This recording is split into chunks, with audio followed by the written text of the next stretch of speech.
Hi everyone, my name is Selena and I'm coming to you with a brand new, hopefully brand new, book tag, and it is 4th of July book tag, so that's why I'm wearing my fancy schmancy Captain America shirt here. Getting ready to celebrate the 4th of July, and it's a pretty big deal in these parts, and so I just thought I'd create a tag to kind of celebrate the 4th of July and the history, and yay. And anyone can feel free to do the tag. I'm not going to be tagging anyone in particular, but this is just my way of bringing together a fun holiday and the thing that I love, which is books and reading. First up, I'm going to show you 3 books, one red, one white, one blue, that I have already read. And here they are, my red, white, and blue book.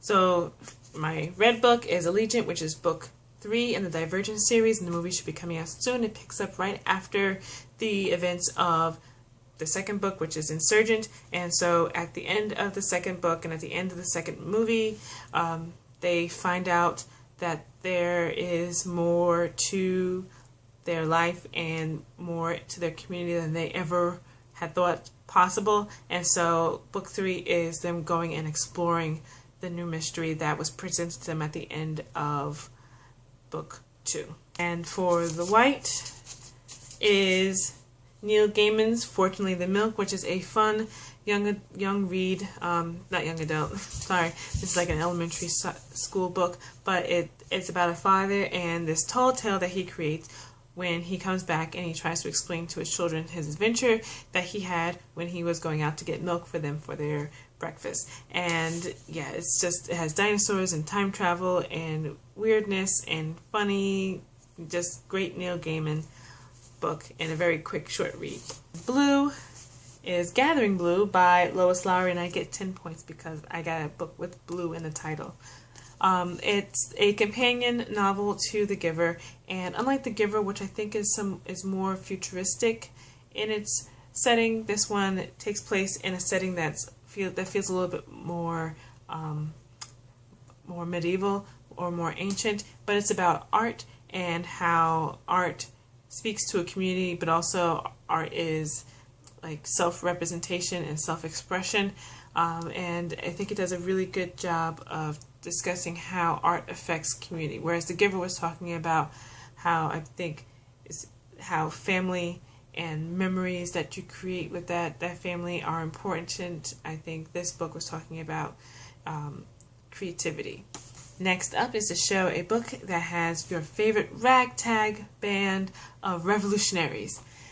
So the quick, easy choice for me is The Final Empire, which is book 1 in the Mistborn series by Brandon Sanderson. And the ragtag band of revolutionaries is headed by a thief known as Kelsier, and he has a whole bunch of other people who are working with him, and their goal is to take down the Lord Emperor, who has been ruling over these people in a very oppressive manner for thousands of years. And then he has an apprentice whose name is Vin, and they use their skills as thieves and also their skills at this magic system called Allomancy to take down the Lord Emperor and to start a revolution. Next up, I'm going to show you a book that takes place in one of the original 13 colonies. So I'm choosing New York, and the book I chose is The Catcher in the Rye by J.D. Salinger. So this book takes place mostly in New York City, where Holden Caulfield is just kind of meandering around various hangouts and dives in the park and things like that. And yeah, he just meets the various characters while meandering in and out of places in New York City. There are pretty famous scenes that take place in the park, like when he's looking at the duck pond and he has these like whole philosophical discussions about the duck pond. So New York, J.D. Salinger. The other side of the Revolutionary War was England, and so I'm going to show you a book that takes place in England. And it is the Barnes & Noble bind-up of Sir Conan Arthur Doyle's Sherlock Holmes series. This is volume 1, and yeah, I can't think of anything that's more English than Sherlock Holmes. Love it, love it.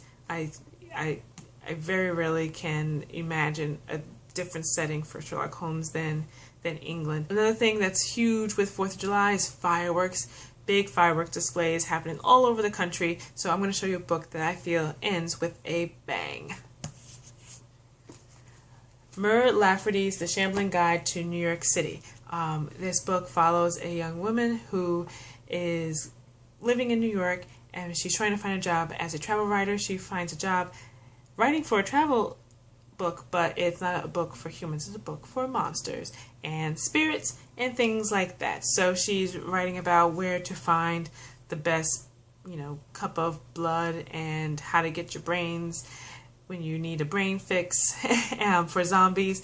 And it's just this huge adventure, and she's writing with vampires and incubus and succubus, and there's like a Frankenstein monster in there. It's just a mashup of all these various creatures, but it does end with a huge fight scene that involves all of New York, and I don't want to say more than that because I don't want to spoil it, and I think more people should read this book. This book was awesome, but yeah, it ends with a bang.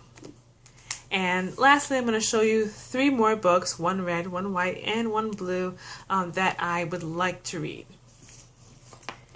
And here they are.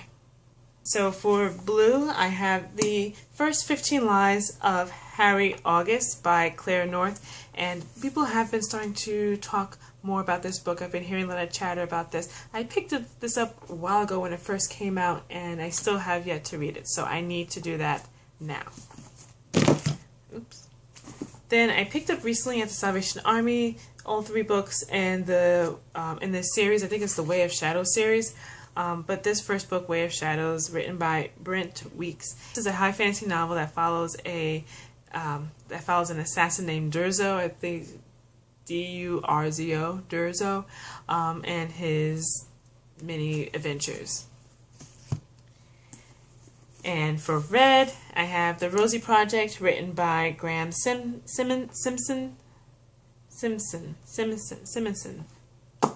And yeah, I just thought this was a great book. When I first heard about it, I wanted to read it, just had never picked it up until I found this edition that was priced at $3.99. I love bargains, so hardback, $3.99, I'm sold, and I got it.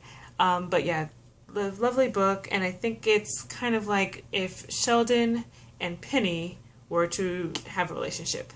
That's what this book is about. At least that's how it was described to me. So I'm interested and excited to read this book because of that reason. So feel free to do this if you want to. Let's celebrate the 4th of July together, guys. Have a great day. Bye.